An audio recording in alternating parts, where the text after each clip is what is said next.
So I just finished my 2022 garlic harvest, yay! I'm just going to talk to you guys about how it went. Remember, I was in clay soil this year where I've always grown garlic in a very sandy soil before, so I was not sure how the garlic was going to do.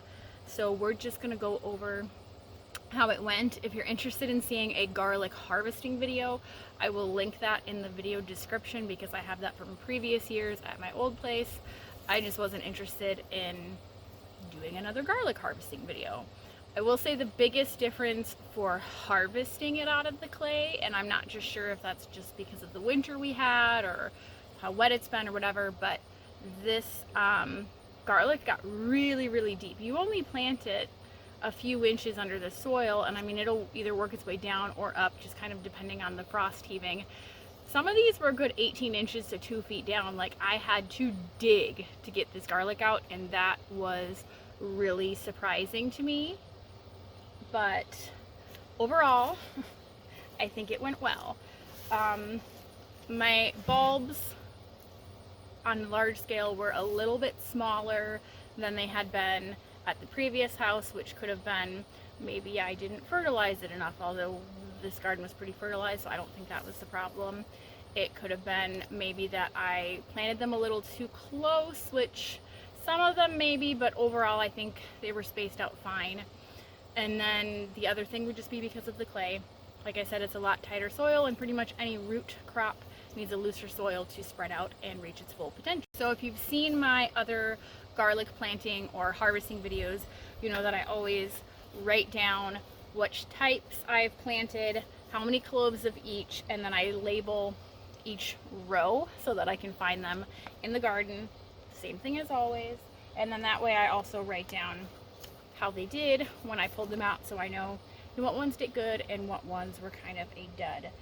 I planted 184 total cloves last year, and I think I harvested 152, so I definitely lost some, but most of them it was just 2 or 3 cloves didn't come up, and I'm guessing it's because they just sunk down so far they couldn't get sprouted through all that soil, and so they rotted. Now, in terms of which garlic did the best for me and which did the worst, in terms of how many sprouted, my German red, I planted 30 cloves and 30 cloves came up, so that was great. That's the best.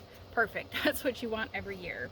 The one that did the worst for me was Siberian, which this was my first year planting that type. I planted 18 cloves and only 8 came up, so that's pretty bad. So I'm probably going to save most of those. I'm trying to find the bag here to replant next year. It's a really pretty garlic, but that'll show up on camera. Really beautiful coloring, but it just did not do well. I'll maybe get to eat 1 or 2 of those, but for the most part I'm going to save those, replant pretty much all of that crop for next year and see how it does. If it does terrible again, I just won't grow it again because that's not worth it to me. In terms of who was the biggest, it was my Russian giant. You can see some of these got pretty big. Not as big as they did at the other house, but for being in a new soil type and me figuring this out, I'm quite happy with how they grew. I was a little disappointed in the size of my music garlic. Some of it got okay, but a lot of these are on the smaller side. Music garlic is a pretty popular one for people because they're known to get really big. That didn't happen here. We'll try again next year, and if it does bad, I will either probably order new seed garlic that's a little bigger than this to start out with, or I will just scrap music garlic from my program if it doesn't do well here. I have other varieties that do really well. In terms of what one was the smallest, I think again that's Siberian garlic. I had the smallest cloves out of. This is my first year with it, so I'm not sure how big those were really supposed to get. I'll have to see in the future, but that's okay. My surprising one in terms of size was my Chestnut Red. They're buried in here, but some of those got almost as big as some of this Russian giant did. Most of them were more normal size for them, but some of them got pretty big, which makes me very happy. But no, it was a good harvest.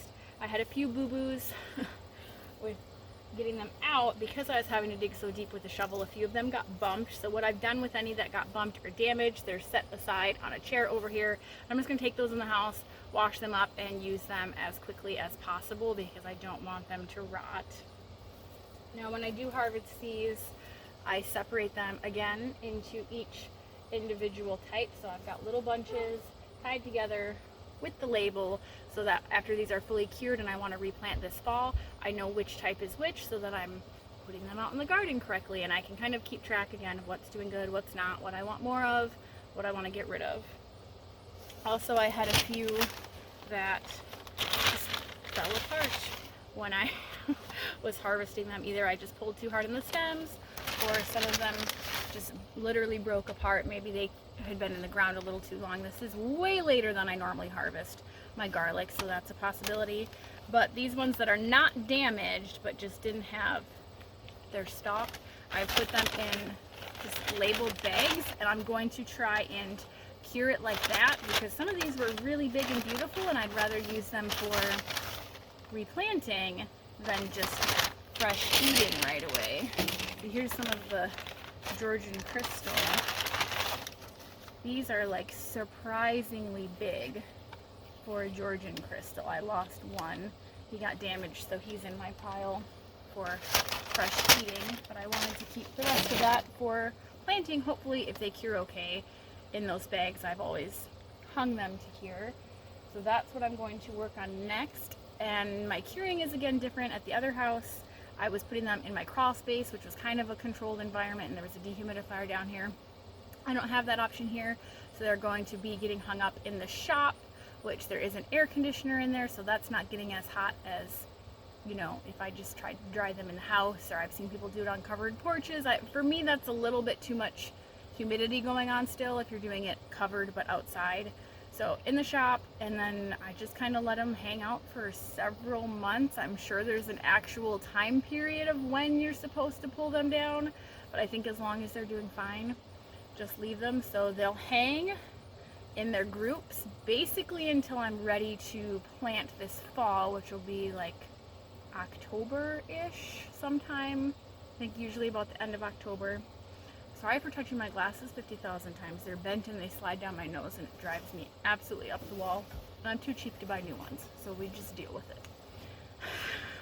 But yes, basically my garlic will stay hanging until I'm ready to plant, and then I will pull out each individual bunch, pick out the best ones, count how many cloves are in it to decide how many I want to grow for next year, put it all in labeled bags, and then it'll come outside with me, plant it in the rows that are marked, write it down in the thing. I think I'd like to at least double how much garlic I plant next year, if not triple it. We'll kind of see how I'm feeling when I get doing it, mostly for the garlic scapes. I don't think I'm ever going to be planting enough garlic for all of the garlic eating that we do each year. I still buy a ton of minced garlic and a lot of garlic powder on top of using this for stir fries and roasts and anything. So I'm not trying to grow enough garlic to cover my garlic needs, but garlic scapes are one of my absolute favorite things to harvest from the garden each year, and I just eat them like crazy. I have a few recipes up on my website. If you haven't seen those, I will try to remember to link them in this video. But they're just delicious, and I froze a little bit at the end of this year because I wasn't ready to be done with them, but it's just like a meal or two, so I want to have a lot put away for eating throughout the winter, because going a year without garlic scapes is really sad, and it's just not something you're going to find in the grocery store. You can probably find it at a farmer's market, but the price on it is going to be insane. But that's why I want to up my garlic production for the garlic scapes. All of the garlic I grow is hardneck varieties, so they all shoot out a beautiful flowering scape, and I just like to eat them. But yes, if you have any questions about garlic growing, feel free to ask. I'll tell you what I know. I'm definitely not an expert. This is only my 3rd or 4th year growing garlic, but I'm having a lot of fun with it. It's definitely one of my favorites to grow. I order all of my seed garlic through Mad River Garlic Growers.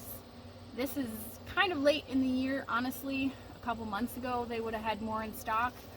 Go check them out if you're interested, but I would suggest you know, finding one in your home state or close to where you live is probably the best. I'm in Wisconsin, they're in Ohio, but we're similar growing zones, and I've just been super impressed with all of the seed garlic that I've gotten from them, so that's who I'm just going to keep going to. You don't need to buy new seed garlic every year so long as you are saving some back for replanting, but I keep adding more varieties into the mix, so that's why I have, let me see here. That's why I keep ordering from them, because I have so many varieties. I have 1, 2, 3, 4, 5, 6, 7, 8 different varieties from them.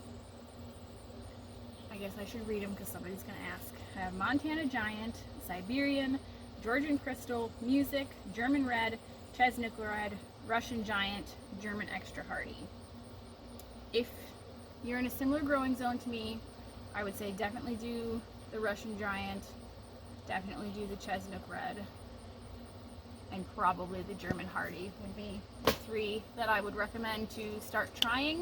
You can try the Music Garlic, maybe you'll have better luck with it than I did, but that's it. That's the 2022 garlic harvest video, I guess. I'll try and do a garden / jungle tour here soon. We've just been really busy and having a lot of fun, and I haven't had time to film anything, so I don't know. Hope you guys are all having a good summer, and I'll see you in the next video.